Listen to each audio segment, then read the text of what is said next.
아멘. 오늘 본문 말씀 10장의 말씀은 어떤 말씀인가 하면 예수님이 제자들을 부르셨어요. 그래서 1절부터 4절까지 보면 제자들을 세우시고, 그리고 난 다음에 이제 5절부터 15절까지는 그들을 파송하세요. 자, 그런데 이제 파송함에 있어서 오늘 16절부터 23절까지는 뭐냐 하면 파송받은 자의 자세에 대해서 구체적으로 말씀해 주시는 것입니다. 저와 여러분들은 주님의 제자입니까? 아닙니까? 제자입니다. 할렐루야. 제자인 것을 믿으십니까? 네.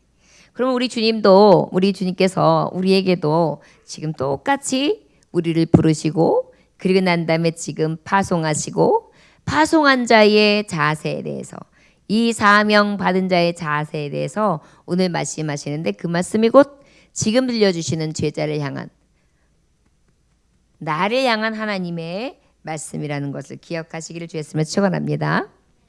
마태복음 28장 18절에서 20절 보면 우리가 너무나 잘 아는 말씀이죠. 예수님께서 승천하시면서 우리에게, 제자들에게, 보는 많은 증인들에게 주셨던 메시지입니다. 예수께서 나와 일러 가라사대 하늘과 땅의 모든 권세를 내게 주셨으니 그러므로 너희는 가서 모든 족속으로 제자를 삼아. 뭐라고요? 무엇이라 말씀하셨다고요? 모든 족속으로 제자를 삼아. 그래서 우리는 온 민족이 주를 만난 자는 다 무엇이 된 것입니까? 제자가 된 것입니다. 제자를 삼아 아버지와 아들과 성령 이름으로 세례를 주고, 우리가 세례를 받았습니까? 받지 못했습니까? 받았지요. 이미 우리는 제자가 된 것입니다. 내가 너희에게 분부한 모든 것을 가르쳐 지키게 하라. 우리가 하나님의 말씀을 통하여 가르침을 받고 있습니까? 받지 않고 있습니까? 받고 있습니다. 그리고 그 말씀을 지키기 위해 애쓰고 있습니까? 애쓰고 있지 않습니까? 애쓰고 있잖아요. 주의를 지키기 위해서 더 좋은 환경, 세상 속에서 봤을 때 더 좋은 직장, 더 돈 많이 버는 거 내려놓고 어때요? 주의를 사수하고 있지 않습니까? 이것이 바로 제자에 가는 사명이요, 제자가 나아가야 될, 지켜야 될 분기시죠. 그럼 볼지어다 내가 세상 끝날까지 너희와 항상 함께 있으리라 하시니라. 이러한 제자들에게 어떻게 해요? 세상 끝날까지 함께 계시겠다, 이렇게 약속해 주신 것입니다. 자, 여러분, 우리가 제자된 것과 이제 제자로서 우리가 어떻게 증인의 삶을 살아야 되는지, 어떤 자세로 파송받은 자의 삶을 살아야 되는지에 대해서 오늘 교훈을 얻게 되는데, 저와 여러분들도 이렇게 살아갈 수 있는 은혜의 사람들이 되시길 주의 이름으로 축원합니다. 어떤 사람들은 내가 이제 제자가 됐어, 나는 이제 복음을 전하는 사람이야, 복음을 지키는 사람이야, 그러면은 이제부터 비단길이 열리는 것으로 생각해요. 그런데 사실은 전도하는 사람, 제자들을 그렇게 환영해 주는 데는 많지 않아요. 환영받으리라고 하는 기대 자체도 갖지 않는 것이 맞아요.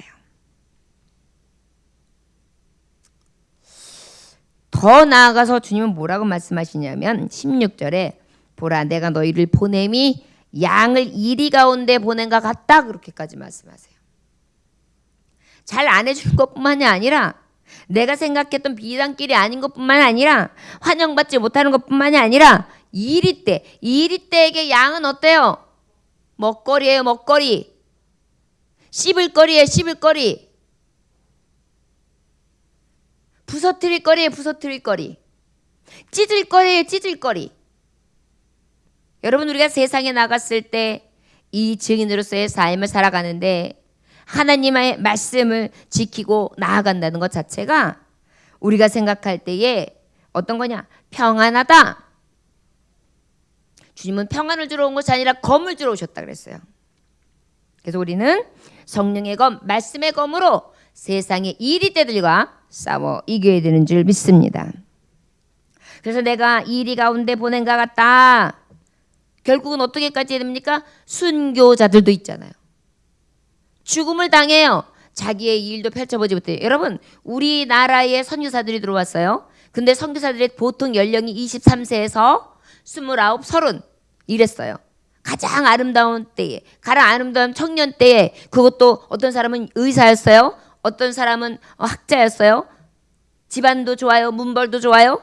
그런데 믿음이 좋았어요. 그 믿음 가지고 영혼권하고 모든 것을 다 내려놓고 들어왔는데, 그러면 어떻게 해요? 야, 이제 내가 이 나라를 복음의 땅으로 만들 거야. 이런 새빛을, 은혜를 안고 들어왔는데, 그는 말씀을 전하기도 전에 어때요? 배에서 죽고, 목배에서 죽고, 성경을 전해주지도 못하고 죽고, 또 들어와가지고 몇 년 안 돼서 풍토병으로 죽고, 그렇게 그냥 복음을 증거하기는커녕 더 좋은 하나님의 뜻을, 내게 주셨던 이 비전을 다 잃어보기도 전에 어떻게 했어요? 죽음을 당한단 말이에요. 우리 예수님도 마찬가지예요. 우리가 생각하면 예수님 죽지 아니하시고 계속해서 복음을 전하셨으면 더 큰 은혜가 있을 텐데, 왜 주님은 3년 동안만 제자들에게 이 복음을 전하시고 십자가에 못 박혀 죽으심으로 그 이후에는 이 어려운 방법으로 이 복음을 전하게 하시나? 이렇게 하나님의 뜻은 우리가 완전하게 이해할 수도 측량할 수도 없는 그러한 비밀스러운 말씀입니다. 자, 그렇다면 이 제자에게는 주님도 그랬고 제자들도 그랬고, 여러분 12 제자들이 다 어떻게 됐어요? 순교당했잖아요. 제자의 길이라는 것은 비단길이 아니라 순교의 길이라는 것을 기억하시길 주 예수님은 축원합니다. 예배 주일 성수하는 것도 그래요. 이게 주일 성수하는 게 가장 쉬운 길이에요. 그런데 어떨 때는 가장 내 발목을 잡는 길이에요. 여행을 가려고 하면 친구들은 어때요? 야, 2박 3일이야. 금, 토, 일, 알았지? 그래가지고 일요일 날은 월요일 날 가가지고 출근해야 되니까 금요일 날 밤에 얼른 출발해가지고 퇴근하자마자 그래가지고 쭉 쉬고 토요일 날 점심 정도 먹으면 싹 오자. 그런데 우리 믿음의 사람들은 어때요? 주일 지켜야 된단 말이에요. 그러다 보니까 그것도 녹록지가 않아요. 그러면 밤에 늦게 갔다가 1박 했는데 멀리는 가지도 못해요. 그렇기 때문에 어때요? 그 작은 것, 하나님 앞에 100가지를 받고 한 가지를 지킴에 있어서도 인간적이고 세상적인 걸 볼 때는 어때요? 순교자의 심정으로 자꾸 나를 죽여야 돼요. 십자가에 못 박아야 돼요. 증인된 삶이라는 것은 만만치가 않아요. 이 세상에 무엇이 있기 때문에? 이리떼들이 있기 때문에. 이리떼들이 나를 먹어 삼키려고 했기 때문에, 내 영혼을 삼키려고 하기 때문에, 내 육신과 내 환경을 삼키려고 들기 때문인 것입니다. 자, 그렇다면 이럴 때에 어떻게 하라고 제자에게 이 증인의 삶을 사는 자세히 가르쳐주냐면 16절 하반부예요. 함께 봉독해 볼까요? 시작. 그러므로 너희는 뱀같이 지혜롭고 비둘기같이 순결하라. 할렐루야. 여러분, 증인된 삶에 대해서 구체적으로 말씀해 주시고 계십니다. 저를 따라 하시기 원합니다. 지혜롭고 순결하라. 지혜롭고 순결하라. 여러분, 증인의 삶은 지혜롭고 순결하게 사는 거라고 말씀하시고 계십니다. 그러면 이걸 구체적으로 야고보서 3장 17절에는 뭐라고 기록되어 있는가 하면, 위로부터 난 지혜는 첫째 성결하고. 자, 지혜가 어디서부터 온 지혜라고 된다고요? 위로부터 온 지혜여야 한다. 위로부터 온 지혜는 뭡니까? 하나님께로부터 받은 지혜를 얘기하는 거예요. 지혜로는 첫째 성결하고 거룩하라는 거예요.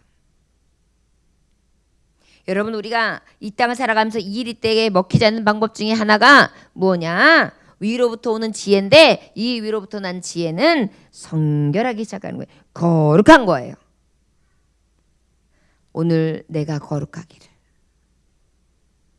내 순간순간이 거룩하기를. 이게 지혜예요.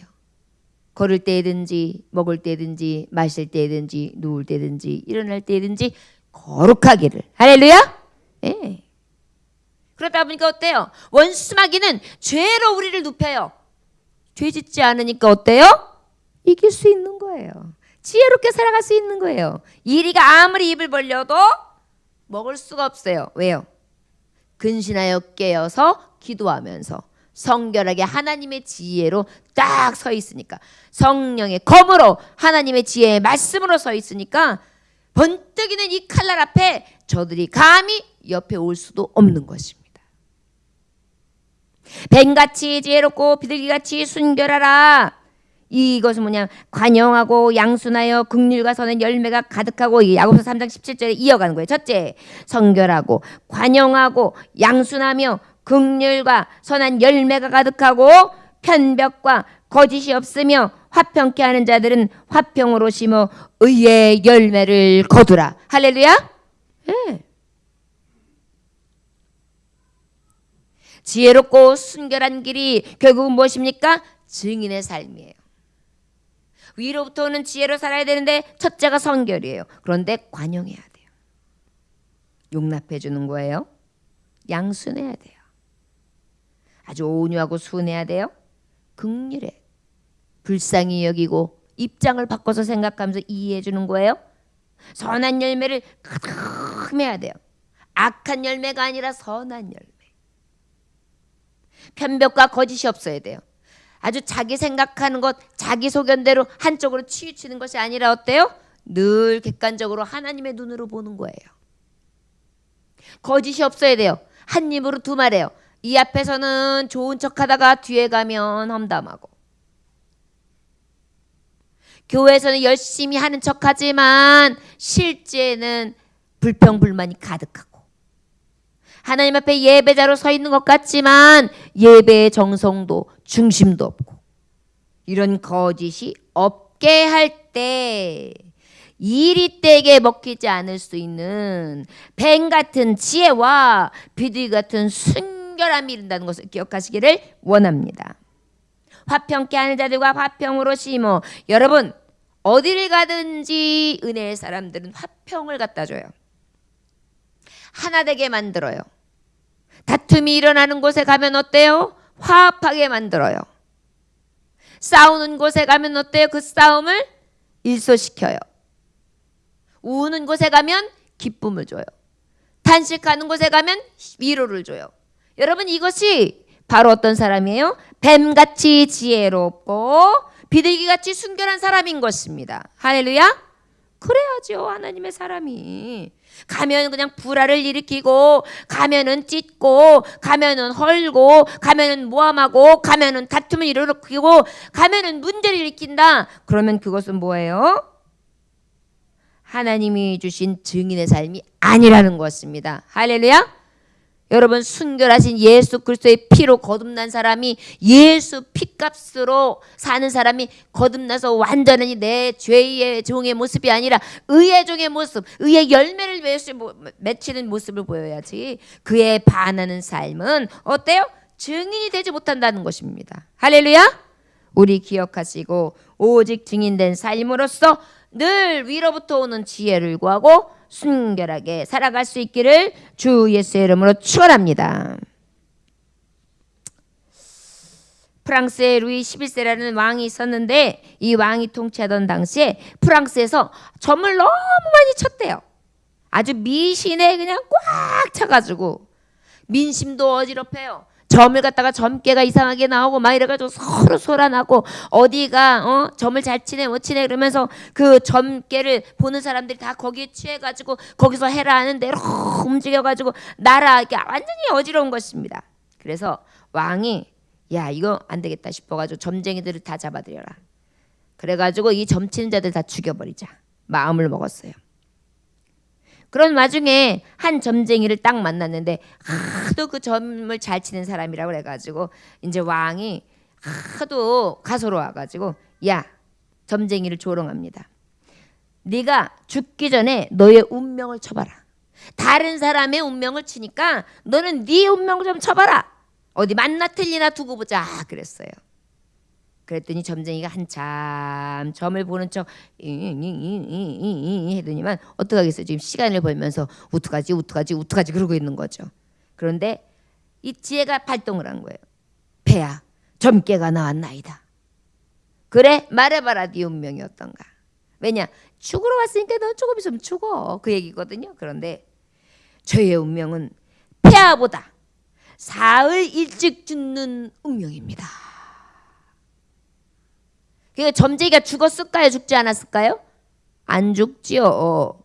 점쟁이가 죽고 나면 왕이 며칠 후에 죽어요? 사흘 후에 죽어요. 그러다 보니까 이 점쟁이는 죽지 않고 죽음을 면했다고 합니다. 참 지혜는 놀랍습니다. 그러나 여러분, 마귀에게 구한 지혜도 이렇게 뛰어나고만 만물의 주, 전능하신 자, 말씀 한마디로 이 세계 우주 만물을 창조하시고 지금도 지극히 높으신 자로서 운행하시고 섭리하시고 계신 하나님께서 우리에게 지혜를 주신다면 얼마나 큰 능력이 임하겠습니까? 세상을 아마 넉넉히 이기게 하실 줄 믿습니다. 그렇기 때문에 우리는 어때요?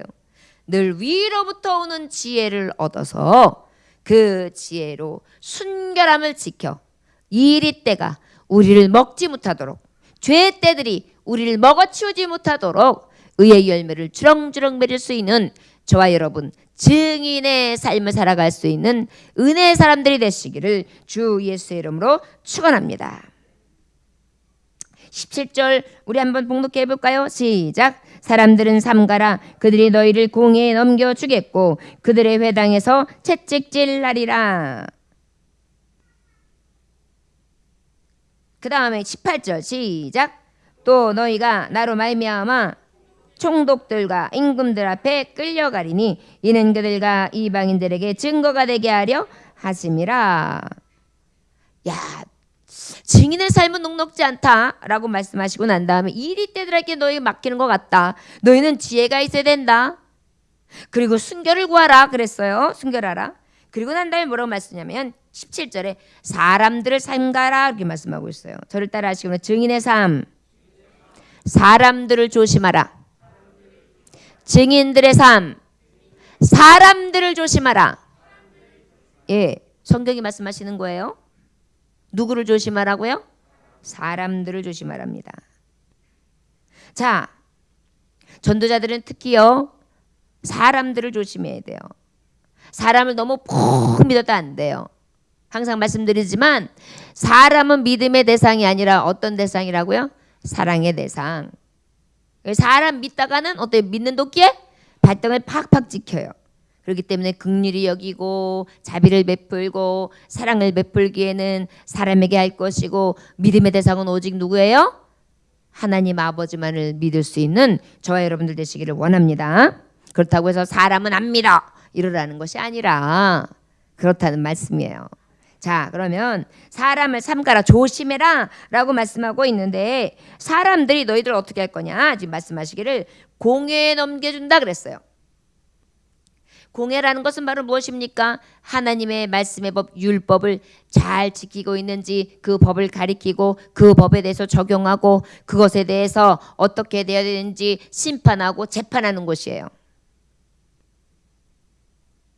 증인의 삶은요, 이러한 재판 자리에 올라가지 아니하도록 사람을 주의하라는 거예요. 많은 사람 앞에 내가 올라서서 거기에서 어떤 주의를 받거나 어긴 것에 대해서 어떠한 이의를 당하지 아니하도록 어떠라는 거예요? 조심하라는 거예요. 그런 일을 하는 게 누구예요? 사람. 그 다음에 또 뭐라고 말씀하고 있느냐면 회당에서 채찍질하리라 그랬어요. 회당이 뭐예요? 교회, 말씀 예배 드리는 곳, 말씀을 강론하는 곳. 법으로 재판받지 아니하도록 사람들 조심해라. 그 다음에는 뭐예요?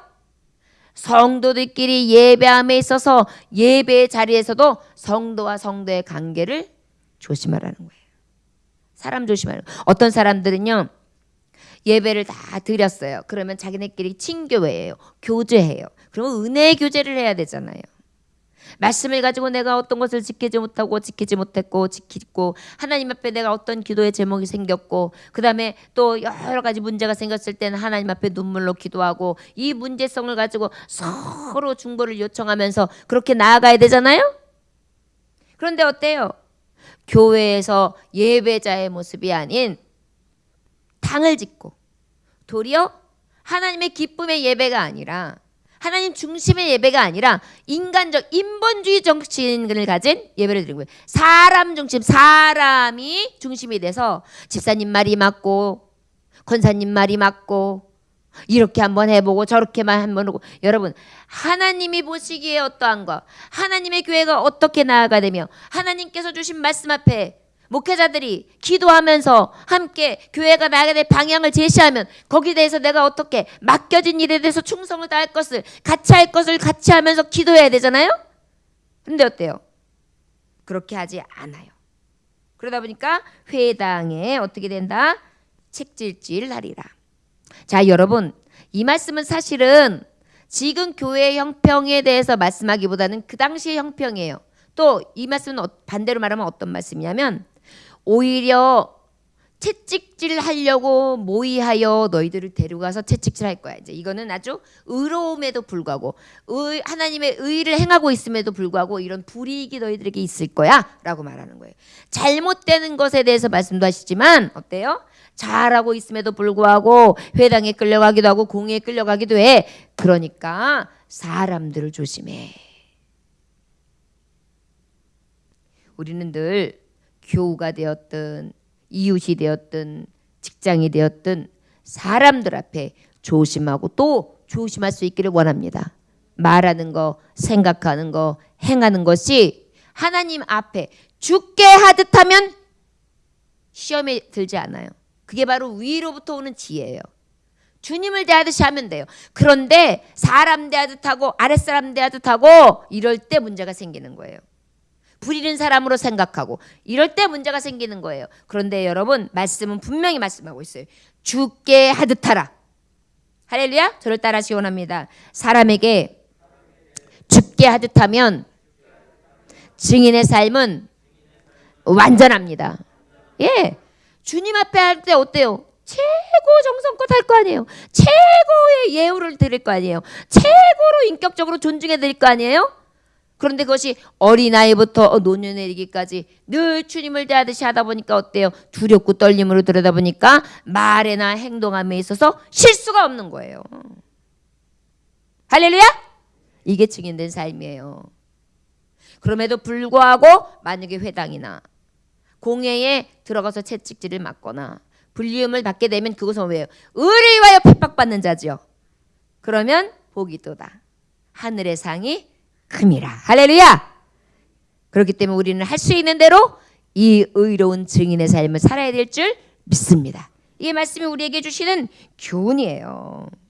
우리 18절 말씀 함께 봉독해 볼까요? 자, 시작. 또 너희가 나로 말미암아 종독들과 임금들 앞에 끌려가리니 이는 그들가 이방인들에게 증거가 되게 하려 하심이라. 총독들, 임금들 뭐예요? 권세자들. 이방인들의 증거가 되게 하려 함이라. 끌려가기까지 할 거다. 그렇기 때문에 사람을 조심해라. 여러분, 우리가 이 당시에 주님을 먼저 영접했던 그리스도인들은 너무나 고생을 했어요. 예수님 믿는 것 하나 때문에 끌려가기도 해요. 옥살이를 하기도 해요. 죽기도 해요. 회당과 공회 앞에서 모욕을 당하기도 해요. 말할 수 없는 공격을 당했습니다. 직장도 잃어요. 너 그리스도이냐? 너 예수님을 영접했다고? 유대법에 맞지 않아. 너 잘라. 직업을 그냥 그날 잊어버리는 거예요. 그래서 초기 예수를 믿었던 그리스도인들은 핍박받는 일, 십자가 지는 일이 그들이 증인의 삶이었어요. 그냥. 그럼에도 불구하고 죽게 하듯 해야 했고, 그럼에도 불구하고 사랑하고 순결해야 됐고, 그럼에도 불구하고 악의 길을 서지 않아야 됐고, 그럼에도 불구하고 악을 선으로 이겨야 되는 상황이었어요. 우리보다 훨씬 열악한 삶을 살았던 분들이에요. 그분들에게 말씀하고 있는 거예요.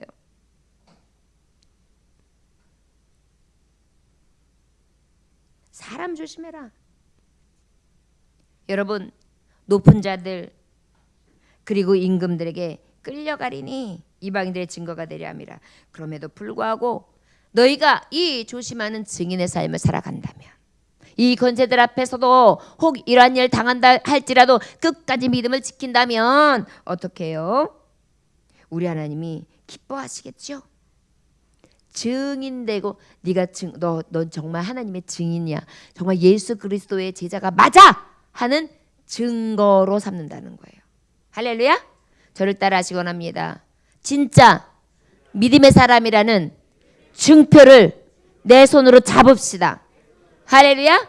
이 길이 바로 지금 말씀하고 있는 거예요. 사람 조심하되 사람을 대할 때 주님을 대하듯이 하는 거예요. 여러분 말할 때 막 내가 성 내고 싶어요. 이야 하고 싶은데 주님이에요. 주님 앞에 이야 할 수 있어요? 없어요. 주님 분명히 말씀하셨어요. 소자에게 한 것이 나에게 한 것이다. 냉수한 그릇 소자에게도 대접했다 할지라도 그 상을 결단코 희럽하지 않겠다. 지극히 작은 자에게 한 것이 거 봐요. 그러니까 우리 주님은요 모든 사람을 주님 대하듯이 하는 것을 원하셨어요. 이것이 하늘의 지혜예요. 그러다 보니까 과오를 범할 수가 없어요. 무례히 행할 수가 없어요. 여러분 무례히 행하는 이유는 바로 뭐냐면 주님을 무시하는 거예요. 주님처럼 대하지 않는 거예요. 말씀을 지켜 행하지 않는 거예요. 말씀이 없는 자예요. 주님을 믿는다고 하고 주님을 정말 잘 섬긴다고 하면서 말씀이 이 안에 없는 자예요. 성령의 거듭난 씨로 성령의 거듭난 자다운 행함이 없는 거예요. 저와 여러분들에게 정말 주님께 대하듯이 그렇게 한 분 한 분을 소중히 대하며 섬기고 그 의를 따라 사람을 대할 때 조심하는 증인이 되시길 주였으면 축원합니다. 조심하세요. 어린아이들서부터 어린애들이 뭘 알아? 야! 이러는 게 아니라 어때요? 그 어린아이서부터 눈을 맞춰서 대우해주고 모든 그 다음에 직장생활에서 상하가 분명했다 그래가지고 내가 윗사람이고 네가 아랫사람이야 이래가지고 무조건 상하 관계로 대하는 게 아니라 그 낮은 자리에 더 낮춰주면서 눈높이를 맞춰주고 섬겨주고 할렐루야. 이것이 바로 증인의 삶이라는 것을 기억하시기를 주님으로 축원합니다. 이럴 때에 주님께서는 어떻게 해주실까요? 정말 증인으로 삼아주시는데 증거로 삼아주시는데 우리 한번 19절 말씀 봉독해 볼까요? 자 시작.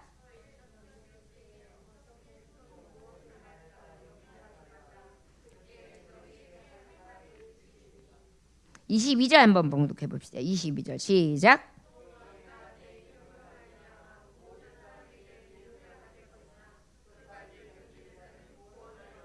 할렐루야. 네. 모든 사람에게 미움을 받는데요. 여러분 사람 조심해야 돼요. 사람들은요 우리를 그렇게 고운 시선으로 좋은 사람으로 여기지 않아요. 모든 사람들에게 미움을 받는데요. 여러분 예수 이름을 믿음으로 인하여 미움받는 것도 있는데 이런 말을 있어요. 뭐 미워하는 게 이유가 있어? 그냥 미워. 이런 경우들이 있어요. 사람의 마음에는요 이 죄성이 있어가지고 나보다 누군가가 높아지는 꼴도 못 봐요. 누가 사랑받는 꼴도 못 봐요. 누가 으뜸이 되면 배가 아파요. 이게 우리 안에 죄성으로 아예 이렇게 탁 또아리를 들고 있는 게 우리의 모습이에요. 축하해 주는 것 같지만 내 안에는 이미 저주도 들어가 있고 왜 너만 잘 돼? 왜 나는 이렇게 안 되는데? 그러면서 어때요? 비교하면서 비교의식 속에 자기의 열등의식에 빠져가지고 시기 질투하는 마음이 생겨서 모함하고 싶은 마음이 이 안에서 쏙 올라온단 말이에요. 이게 죄성이에요.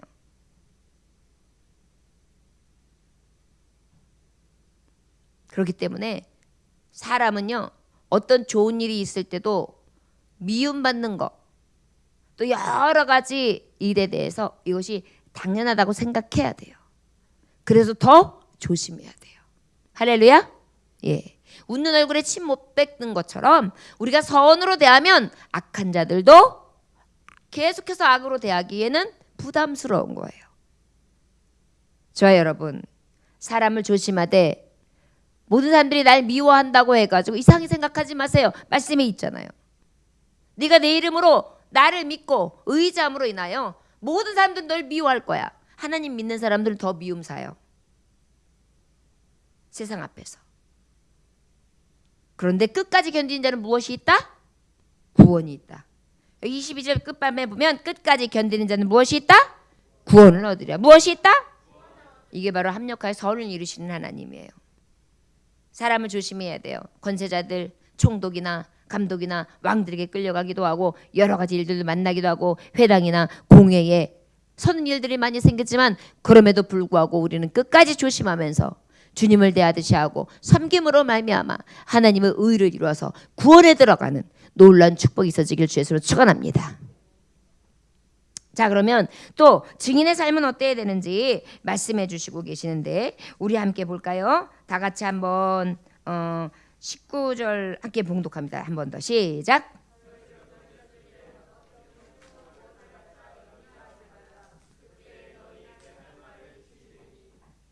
예. 자, 세 번째로는 저를 따라 하시기 바랍니다. 염려하지 말고 전하라. 염려하지 말고 전하라. 예. 증인은요, 염려치 말고 담대히 전해야 된대요. 어떤 사람들은 뭘 하기 전에 먼저 염려해. 이런 일이 생기면 어떡하지? 내가 이렇게 말했는데 이렇게 반응하면 어떡하지? 이런 것들이 먼저 있어가지고 있지도 않은 일을 먼저 생각하면서 어때요? 입도 뻥끗 못해요.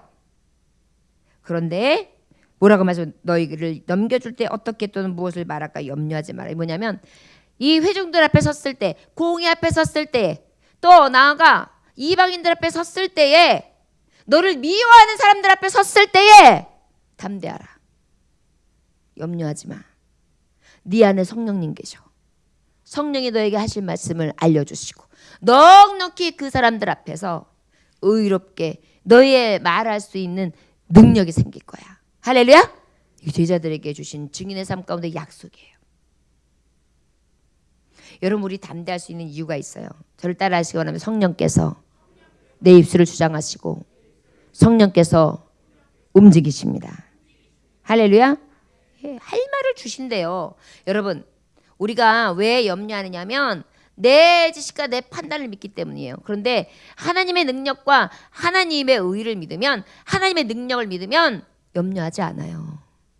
여러분들이 일을 하면서도 자꾸 두려워요. 이런 일이 생기면 어떡하지? 이게 안 되면 어떡하지? 막 걱정을 해요. 왜 그런지 아세요? 할 수 없는 내 능력을 믿기 때문이에요. 그러나 하실 수 있는 하나님의 능력을 믿으면 어때요? 능력 주신 자 안에서? 능력 주신 자 안에서? 아니 왜 이렇게 그 모든 것만 들려요? 모든 것을 있느니라. 예. 여러분이 자꾸만 염려병이 생기고 근심병이 생길 때 이 말씀을 주 예수의 이름으로 선포하시길 주시면 축원합니다. 그리고 그때그때 말할 지혜를 주시고 그때그때 선포할 때마다 하나님 능력이 나가게 하고, 그리고 어느 자리에 가든지 하나님이 권세와 권위 위에 세우시며 하나님의 종됨을 나타내게 해 주실 줄 믿습니다. 남아공의 넬슨 만델라라는 분이 대통령 취임식 때 세계 각국에서 찾아온 정치가들을 소개했습니다. 누구십니다. 누가 이 자리에 오셨습니다. 어느 나라의 대통령이 오셨습니다. 막 소개를 하는데 그 중에서 가장 큰 기쁨으로 소개하는 사람이 있었습니다. 그게 누구냐면 로번섬이라는 교도소에 자신을 감시했던 3명의 간수들을 직접 불러가지고 그들을 초대했다고 하면서 그들을 소개하면서 아주 기쁘게 소개하는 거예요. 자신이 복역했던 감옥, 거기에서 자기를 감시했던 사람. 여러분, 간수들이 얼마나 그 교도소에서는 이 끝발이 있는지 몰라요. 그리고요, 그냥 그분들이 하라는 대로 안 하면은 이 교도소 생활이 괴로워요. 그런데 그분들을 초대했어요. 어떻게 보면 내가 그런 이력 있는 것들을 숨기고 싶고 거기 있는 사람들하고 관계를 나 이제 딱 나오면 끝났어. 너희들이 이제 두고 봐. 이럴 텐데 이 만달레 대통령 그런 거 아니라 그러한 간수들을 3분을 부른 거예요. 그리고 허리를 굽혀 인사를 하면서 경의를 표합니다. 취임식 때 있던 참석했던 사람들은 물론이고 전 세계의 사람들이 말을 잃었어요. 뭐지? 그러면서 이 만델라 대통령이 이렇게 할 수 있었던 것은, 자기가 대통령에 대해서 이렇게 이 일을 정무를 시작할 수 있었던 것은 먼저는 하나님 앞에 소망을 두었기 때문이고 하나님을 만났기 때문이고, 제가 젊었을 때는 불같이 화를 내는 사람이었습니다. 그런데 이 감옥 생활을 하면서 여기 계신 간수님들을 만나가지고 어때요? 내가 조금씩 부드러워지고 또 하나님을 만나서 내가 입으로 고백하게 되고, 그러다 보니까 내 내적인 힘이 강해지고 모든 고통을 극복할 수 있는 힘이 생겼기에 나는 감사할 수 있고 이분들을 초대하지 않을 수 없었습니다. 하나님은 이러한 만델라 대통령을 세워서 대통령으로 세운 것입니다. 이가 한 일이라고 하면 인종차별을 철폐했어요. 위대한 가업이었습니다. 하나님께 소망을 두잖아요. 그리하여 진정한 증인의 삶을 살리라 마음 먹잖아요. 그러면 어떠한 어려운 위기 속에서도 존귀한 인생이 될 수 있도록 하나님께서는 도리어 화가 변하여 복이 되게 하시고 권위와 권세로 올리시되 특별히 걸음태미에서 올리셔서 끌어올리셔서 하나님의 살아계신가 종됨을 나타내 주시는 줄 믿습니다. 하나님의 영광을 위해 쓰임받기 원하십니까? 그렇다면 진정으로 증인의 삶, 진정으로 존귀한 삶을 살기 위하여 애쓰시기를 원합니다. 저 여러분 염려하고 계십니까? 증인은 염려하지 않는 것입니다. 그리고 입을 선포하는 것입니다.